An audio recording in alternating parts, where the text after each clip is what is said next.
Meron pong OFW Serbisyo Caravan sa Saudi Riyadh at saka sa Dubai. Sa Dubai po, gaganapin ito sa November 15 to 16, alas 8 ng umaga hanggang alas 6 ng hapon. Sa Riyadh naman po, gaganapin ang OFW Serbisyo Caravan sa November 13, 14, and 15. Gaganapin po ito sa Al Mutlaq Hotel, King Fahad. So, yung mga services po nila is passport renewal, passport releasing, notarial, authentication, at saka mga civil registration. Kasama rin po sa services nila yung LTO, driver license. Baka pwede kayong mag-renew ng inyong mga driver license. Nag-renew ako sa eGov PH app, nag-renew ako online sa aking driver license. Sabi ni Tita Claire, 15 minutes lang, ma-approve na, makakapag-renew ka na online, pero 2 months na nakakaraan, hindi pa na-approve ang aking application. Napakahirap talaga. Madalas mag-error dun sa picture. Hindi ko alam kung anong klaseng picture ang hinihingi ng eGov PH. Pangalawa guys is pag-ibig. Yung pag-ibig, binabayaran nyo pa ba ito? Ako hindi na ako nagbabayad ng pag-ibig kasi hindi ko naman ito magagamit. Meron naman tayong bahay. At kahit makakuha ka ng bahay sa pag-ibig, babayaran mo pa rin ito monthly. Pero pwede kang mag-invest sa pag-ibig, yung MP2. Malaki daw ang interest dito. OWA. Sa OWA membership naman, pwede naman kayong magbayad online. I-download nyo lang yung bagong apps ngayon. Kahit inabot ka na ng ilang taon na hindi ka nag-renew, makakapag-renew ka. Hindi katulad ng dating apps, hindi ka makakapag-renew ng inyong OWA membership pag lumagpas na ito ng 3 taon. Pero yung bagong apps ngayon, kahit inabot ng ilang taong hindi ka nakapag-renew ng inyong OWA membership, marirenew po ito. Pwede ka magbayad through to GCash. So, bakit po natin pinapahirapan ang ating mga sarili na pumila sa pagkahaba-haba sa mga OFW Serbisyo Caravan na to kung pwede naman kayo magbayad online? Kasali din po ang SSS doon sa Serbisyo Caravan. Tungkol po dito sa SSS, kung hindi po kayo nakaregistered online, kaya kayo hindi nakakapagbayad online, pag nagbayad po kayo doon sa SSS, kung pumila po kayo doon sa SSS service, sabihin nyo po na pwede bang mag-registered ako online para pag halimbawa na pag ganyan na may caravan, hindi ka na pupunta, hindi ka na pipila ng mahaba. Pag nakapag-registered ka po kasi online, makakapag-create ka po ng PRN, pwede ka nang magbayad online through to GCash. So, hindi nyo na po kailangan pang pumila pa ng pagkahaba-haba. Sabihin nyo lang po, pag pumila kayo dun sa service ng SSS, pwede po bang mag-registered online para online na lang ako magbayad? Ganun po, para hindi kayo pumila na tuwing may caravan, pupunta kayo, syempre may trabaho kayo, minsan yung caravan, hindi saktong day off nyo. Minsan naman, hindi kayo pinagde-day off ng inyong mga employer. So, iwas hassle guys. May mga online naman na tayo ngayon. Pwede na kayo magbayad online sa OWA membership, sa SSS. Kapag nakapag-register ka na online sa SSS, kung nakakapag-create ka na ng PRN, pwede ka na magbayad ng contribution mo, yung monthly contribution mo. Kung halimbawa naman na may natitira kang loan, salary loan, pwede mo na rin itong bayaran kasi makakapag-create ka na ng PRN. At saka ang maganda dito sa SSS, kahit nasa abroad ka, pwede kang mag-salary loan. Basta updated yung information mo.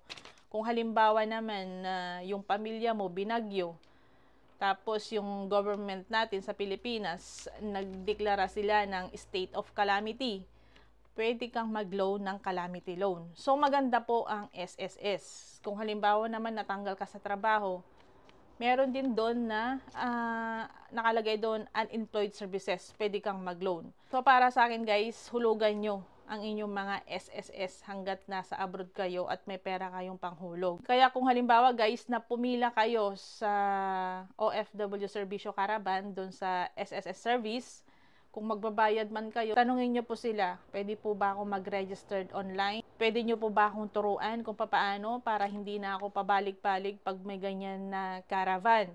Kasi pwede naman po tayo magbayad online. Bakit pa natin papahirapan ang ating mga sarili? Bukod po sa SSS, nandyan din ang PhilHealth at saka NBI. Kaya kung halimbawa na nasakto na day off mo, itong November 13, 14, 16 sa Riyadh, guys, umattend ka ng OFW Serbisyo Caravan. Heto po ay gaganapin sa Al Mutlaq Hotel King Fahad. Ganon din po sa Dubai, yung mga services nila. Pero sa Dubai, kasali na dito yung mga verification of contract. Tungkol sa verification of contract, bakit kaya hindi na lang nila gawin na online? Yung online talaga na ipiprint out mo na lang yung na-verified na kontrata mo. Kasi may sinasabi sila na online, pero kailangan mo pa rin pumunta ng MWO or Polo para kunin yung verified contract. Sana hindi mo na kailangan pang pumunta ng Polo para hindi mo na kailangan pang pumila ng pagkahaba-haba, hindi ka na magahol sa oras kasi minsan wala na tayong oras na pumunta sa mga MWO para magpa-verify ng ating mga kontrata. Pag ganyan na hindi na verified ang ating kontrata at umuwi tayo ng Pilipinas, mahihirapan na tayong kumuha ng OEC sa Pilipinas kasi minsan yung OWA or DMW hindi sila nag-a-accept para sa verification of contract. Ang ginagawa ng iba, tinatawagan yung employer. So, si employer ang nag-aasikaso ang kanilang verified contract. Ang ginagawa na lang ni employer, pinipinturan, tapos sinisend kay OFW. Si OFW naman, piniprint out niya. Ganun ang ginagawa ng iba. O kaya naman, kung nahihiya sila sa kanilang employer, o kaya naman ayaw ni employer na ipa-verify ang kontrata ni OFW. Kung may kaibigan kayo na naiwan dun sa trabaho nyo, dun sa abroad na pinagtatrabahuan nyo, pwede kayong makisuyo. Basta ibigay nyo lamang yung mga dokumento na kailangan ng MWO at saka magbigay kayo ng authorization letter.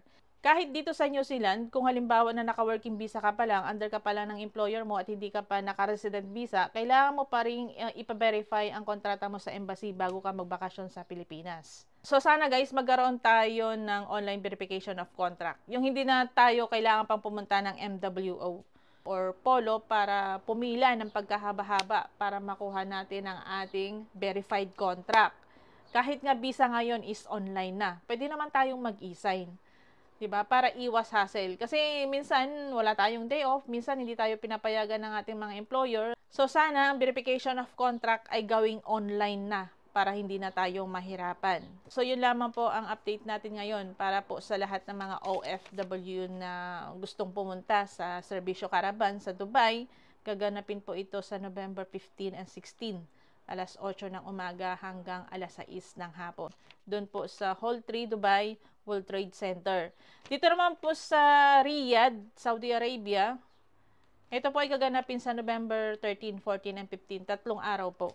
Kung halimbawa na wala kayong pasok or nataon na day off nyo, pwede kayong umattend.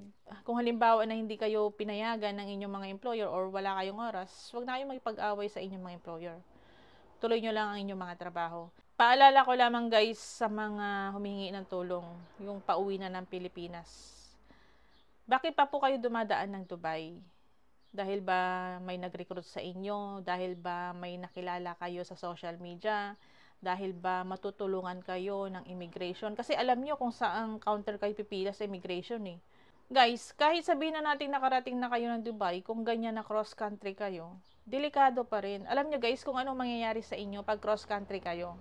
Oo, sabihin na natin yung ibang nag-cross country, nakahanap ng mabait na employer, nakahanap ng employer, sumasahod sila, pero illegal sila.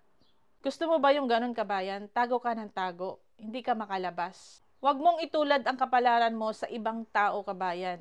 Hindi kayo magkatulad, walang dalawang taong magkatulad. Kaya huwag kayong magpapaloko sa ating mga kapwa Pilipino na nag-aalok ng cross-country, bibigyan kayo ng allowance, bibigyan kayo ng magandang trabaho, bibigyan kayo ng malaking sweldo. Guys, kasinungalingan yan. Hanggat wala kayong kontratang pinipirmahan, hanggat illegal ang pagpasok nyo sa ibang bansa, lahat ng mga matatamis na salita, lahat po yan kasinungalingan. Nakita nyo guys, yung isang posted ni OFW Heart of Asia, dinampot ng pulis, hinuli ng pulis si OFW dahil nag-cross country. Pero yung agent na nag-recruit sa kanya, nagtago na, walang nagawa, hindi niya natulungan. So, walang makakatulong sa inyo kundi ang sarili nyo. So, huwag kayong magpapaloko sa mga ibang katulad nating mga Pilipino. Kasi pagdating sa pera, hangal po ang mga bituka ng mga yan. Wala silang pakialam kahit mapahamak ang nirecruit nila basta sila magkapera. Pero kahit lagi kami nagpapaalala na sinasabi po namin na illegal ang cross-country, delikado ang cross-country, pero napakadami nyo pa rin nag-cross-country. Pero choice nyo pa rin po yan, buhay nyo yan, wala po tayong magagawa kung ano ang gusto nyong gawin. Kami po ay nagpapaalala lamang sa inyo. So hanggang sa muli guys, ako nga po pala ang inyong lingkod mula po sa New Zealand, Joancy Fernandez.